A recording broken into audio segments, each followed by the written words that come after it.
ஆதி என்னும் பராபரையே, அன்பான மனோன்மணியே, சோதி எனும் பஞ்சகத்தாலே, சொற்பெரிய கரிமுகனே, தீர்த்து நீக்கும் கந்தவளே, திருத்துகின்ற குருநாதர்களே, 18 சித்தர்களே, பண்பான பரமசிவமே, ஓதியே ஜோதிடங்கள் உரைப்பதற்கு நாத விந்து வடிவாக நல்ல துணை ஆவீரே. உலகில் உள்ள தமிழ் பேசும் அனைத்து நாள் உள்ளங்களுக்கும் மற்றும் ஜோதிட சான்றோர்களுக்கும் மூத்தோர்களுக்கும் ஆர்வலர்களுக்கும் மற்றும் இந்த காணொலியை காணும் உங்களுக்கும் ஆஸ்தோராஜின் இனிய நல்வணக்கங்கள். பணம், பொருளாதாரம், இந்த இரண்டிலிருந்து பெறக்கூடியது கௌரவம், மரியாதை, சந்தோஷம் என்று சொல்லக்கூடிய அழகிய குழந்தைகள். இது ஒவ்வொரு இலக்கணத்திற்கும் ஒவ்வொரு விதமான கிரக அமைப்புகள், கிரகம் நின்ற நிலை சார்ந்த விஷயங்கள் பொருளாதாரத்தையும் கௌரவத்தையும் அள்ளித்தருகிறோம். அந்த வகையில் இன்று நாம் பார்க்கக்கூடிய லக்னம் என்று பார்க்கும் பொழுது கன்னிய லக்னம். இந்த கன்னிய லக்னத்திற்கு 2-9 ஒரே கிரகமாக வருகிறது.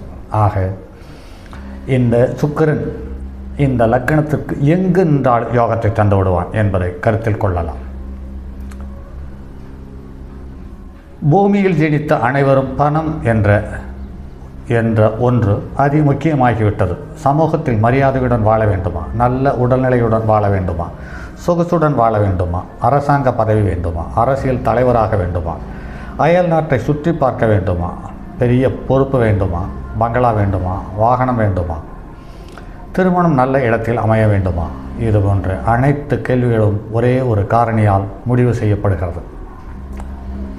அந்த ஒற்றை காரணி பணம் என்று சொல்லக்கூடிய தனம்.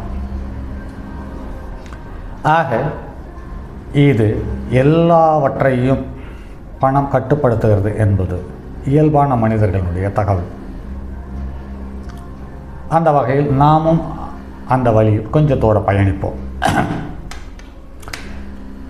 அந்த வகையில் பொருளாதாரம் எவ்வளவு தேவை, அளவிற்கு அதிகமாகவா அளவிற்கு குறைவா, அந்த அளவு எதால் நிர்ணயிக்கப்படுகிறது என்பது சார்ந்த தகவல் இந்த லக்கணம் சார்ந்தது. மற்றும் பொது பதிவு என்று பார்க்கும் பொழுது ஒருவருடைய ஜாதகத்தில் தனயோகம் அதிகரித்து இருந்தால் தற்பொழுது சுமாராக செய்யும் தொழிலை விரிவுபடுத்தலாம். தனயோகம் குறைவாக இருந்தால் தற்போது செய்யும் பொருளாதார உயர்வுகளை குறைத்து தனது குடும்பத்தில் தனயோகம் உள்ள மற்ற ஒருவரிடம் ஒப்படைக்கலாம் அல்லது அவருடன் பெயரில் மாற்றி அமைக்கலாம். தனயோகம் உள்ள நண்பர்களோடு கூட்டு சேர்ந்து தொழிலை விருத்தி செய்யலாம் என்பதால் முதலில் தனயோகம் உள்ள ஜாதகத்தில் கிரக நிலை எப்படி இருந்தால் அந்த தனயோகத்தை தக்க வைத்து கொள்ள முடியும் அல்லது தனயோகத்தை வளர வைக்க முடியும் என்ற விஷயத்தை பார்ப்போம். சுக்கிரன் கன்னியில் அமர்ந்திருந்தால் ஜாதகர் பெரும் பொருள் கிட்டும், நவரத்ன பாக்கியமும் உண்டு. அவர் தனுசிலோ, மீனத்திலோ, மகரத்திலோ, ரிஷபத்திலோ அல்லது மிதுனத்திலோ அமர்ந்திருக்க சுபர் பார்வையிட்டால் ஏராளமான பணம் தொடர்ந்து வந்து கொண்டிருக்கும்.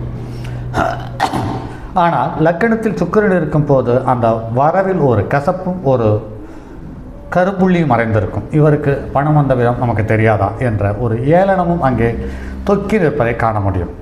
புதன் துலாத்தில் அமர்ந்திருந்தால் பெரும் தனயோகம், நவரத்தன பாக்கியமும் அமையும். சுக்கிரன் துலாத்திலேயே ஆட்சி பெற்றிருந்தால் விசேஷமான தனயோகம் உண்டு.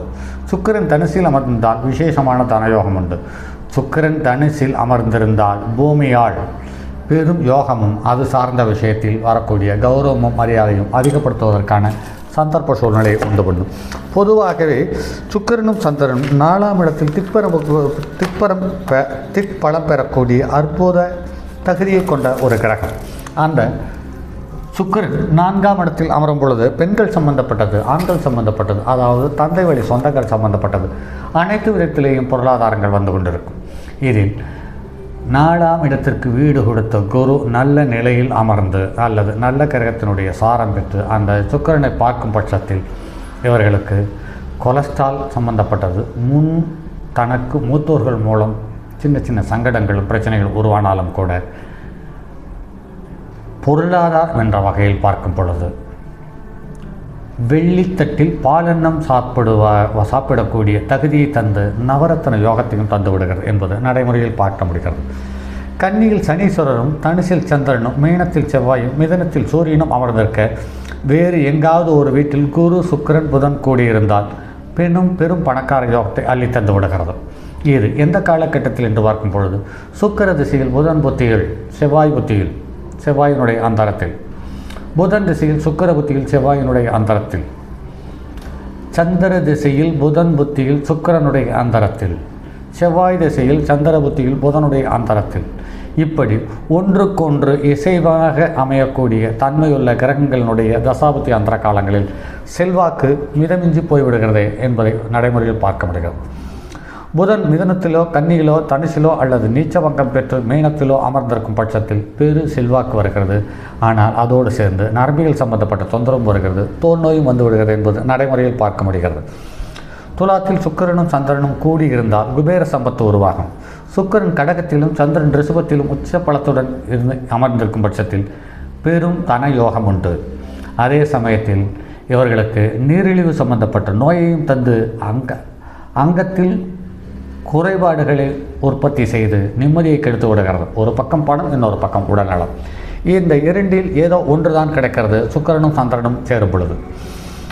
குருவும் சுக்கிரனும் சேர்ந்து மீனத்தில் அமர்ந்திருந்தாலும் பெரும் பணக்கார யோகம் உண்டு. சந்திரன் குரு ஆகியவர்களோடு புதன் சேர்ந்து ஒரு சுபர் வீட்டில் இருந்தால் பெரும் பணக்கார யோகம் தனயோகம் உண்டு. ஜாதகத்தில் சந்திரன் நின்ற ராசிக்கு 4ஆம் வீட்டில் அதிபர் சனீஸ்வரருடன் கூடி கன்னியிலோ தனுசிலோ மீனத்திலோ அல்லது மிதனத்திலோ அமர்ந்திருந்தாலும், சந்திரன் அமர்ந்திருக்கும் வீட்டிற்கு அடுத்த வீட்டில் சனீஸ்வரர் இருந்தாலும் ஜாதகர் பெரும் பணக்கார யோகத்துடன் புகழுடன் வாழக்கூடிய தகுதியோடு இருக்கிறார். சுக்கிரன் சனீஸ்வரனோடு சேர்ந்திருந்தால் மகாபிரபு தனயோகம் அமைகிறது. சுக்கிரன் சந்திரன் புதன் இவர் இந்த பாபக்கிரகங்களினுடைய சம்பந்தம் இல்லாமல் லக்னத்திற்கு கேந்திரமான 1, 4, 7, 10 அல்லது 1, 5, 9 இருக்கும் பொழுது இவர்களுக்கு அபரிமிதமான யோகமும் செல்வாக்கும் கிடைக்கிறது. புதன் கும்பத்திலோ மேஷத்திலோ சிம்மத்திலோ இருந்தாலும், செவ்வாயோ சுக்கிரனோ பகை கிரகத்துடன் சேர்ந்திருந்தாலும், செவ்வாய் கடகத்தில் சுக்கிரன் கன்னியிலும் இருந்தாலும் கொள்ளையடித்து சேர்த்த பணம் ஜாதகரிடம் ஏராளமாக இருக்கிறது என்பதை ஊர்ஜிதப்படுத்தலாம். புதன் சுக்கிரனோடு சேர்ந்தாலும், சுக்கிரனை கேது பார்த்தாலும் ஜாதகருக்கு பொன்னும் நவரத்தனம் தானாக வந்து சேரும். ஜாதகத்தில் சந்திரன் அமர்ந்திருக்கும் வீட்டின் அதிபதி தன் உச்ச வீட்டில் இருந்தாலும் அல்லது நீச்ச வீட்டில் இருந்தாலும் ஜாதகம் பெரும் பொருளாதாரத்தை தருகிறது. உச்ச வீட்டில் அமரும் பொழுது அந்த பொருளாதாரம் வந்த விதமும் வழியும் கௌரவமாக இருக்கிறது. நீச்ச வீட்டில் அமரும் பொழுது அந்த வந்த வழியும் சம்பாதித்த பணம் சின்ன சின்ன கசப்புகளையும் சங்கடங்களையும் சுமந்து கொண்டே வீட்டிற்கு வந்து சேருகிறது. செவ்வாய் லக்னத்தில் இருக்கும் பொழுது இவர்களுக்கு ஆபரணங்களும் நவரத்தன ஆடை அணிகளும் கிடைக்கிறது. அதே சமயத்தில் மரண பயம் வந்து போகிறது என்பதையும் கருத்தில் கொள்ளலாம். அதே சமயத்தில் இளைய சகோதர வர்க்கத்திடம் கசப்புகளையும் சங்கடங்களையும் அள்ளித்தரக்கூடிய கிரக அமைப்பு என்பது கன்னி இலக்கணத்தில் இருக்கக்கூடிய செவ்வாயினுடைய தசாபுத்தி அந்தர காலங்களில் தவறாமல் வந்து விடுகிறது என்பது நடைமுறையில் பார்க்க முடிகிறது. ஜாதகத்தில் செவ்வாய் அமர்ந்திருக்கும் வீட்டுக்காரர் வலுப்பெற்று சந்திரனிற்கும் வீட்டுக்காரர் சுபர் பார்வையுடன் கன்னியிலோ தனுசிலோ மீனத்திலோ மிதனத்திலோ இருக்கும் பட்சத்தில் ஏராளமான தங்க நகைகள் மற்றும் வைர வெள்ளி நகைகள் சேருகிறது. குரு கன்னியில் இருந்தாலும், துலாத்தில் இருந்தாலும், ரிஷபத்தில் இருந்தாலும், மிதனத்திலோ கடகத்திலோ இருந்தாலும் மனைவியின் மூலம் சொத்து சேர்க்கிறது என்பது நடைமுறையில் பார்க்க முடிகிறது. அந்த சொத்தோடு சேர்த்து கௌரவ குறைச்சலும் நிம்மதி கெடுதலும் சேர்ந்து வந்து விடுகிறது என்பது நடைமுறையில் பார்க்க முடிகிறது.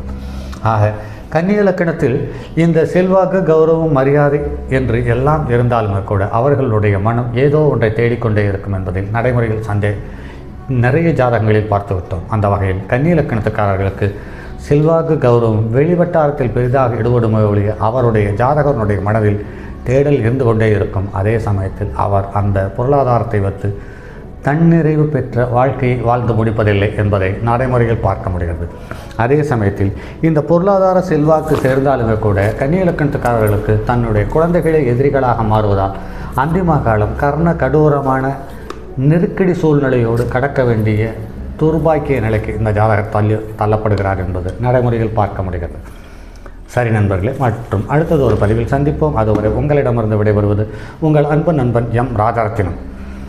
தங்கமான் மழுவோடேந்தி தன்மதி தலையில் கொண்டோன் மங்கையர் பதிக்கச் சொன்ன மாமொழி ஜோதிடத்தை இங்கு யாம் உரைப்பதற்கோர் இமை என்னும் பிழை வராமல் காக்க செங்கன் மால்மருகன் யானைச்சரன் பதம் காப்பதாமே.